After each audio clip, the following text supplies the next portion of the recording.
birateye agahinda bwa mbere na mbere kuko Bagaza twari tumenyeranye cyane,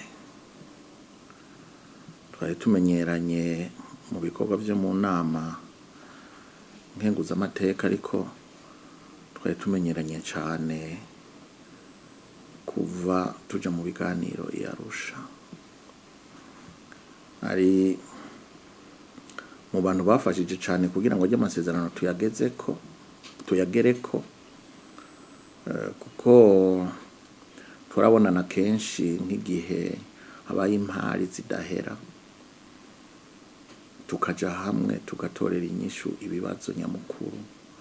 Abantu bafata akarorero nk'ibibazo bijanye no gutunganya igisirikare, aho hari impari nyinshi hagati y'abahutu n'abatutsi kugira ngo dushobore gutora intumbero twofata ishobora kubahiriza abarundi. Twarageze n'igihe dutegura ibiganiro i Kampala, turaganira umwanya utari muto, kandi n'umushinga ntayo yafashije cyane kugira ngo twumvikane n'umugwi wiwe, kuko abantu bavuga bati Sawanya Frodebu niyumvikana na Parena kuri ico kibazo, ati turibaza yuko n'abandi bazovyumva. Niko rero vyagenze.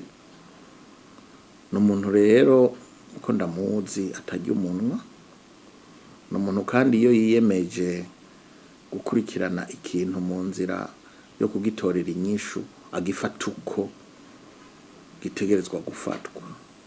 Ariko ngashaka kuvuga ko muri ivyo biganiro yarumviriza ico mugenzi wiwe avuga n'ikimuri ku mutima kugira ngo tubitorere inyishu.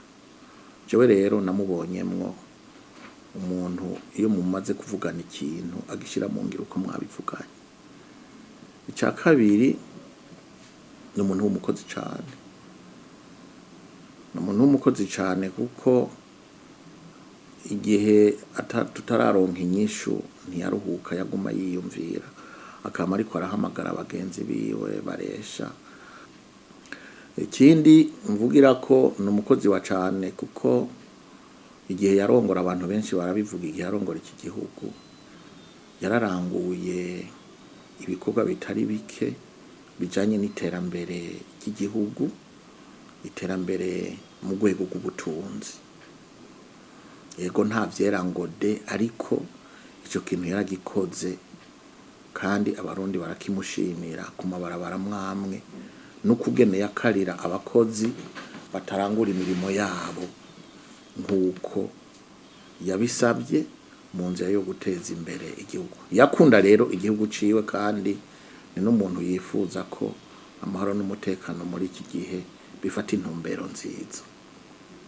Mu nama nkenguzamateka rero, igihe yaba yaje yarashikiriza iciyumviro ciwe kandi agatanga iciyumviro cubaka.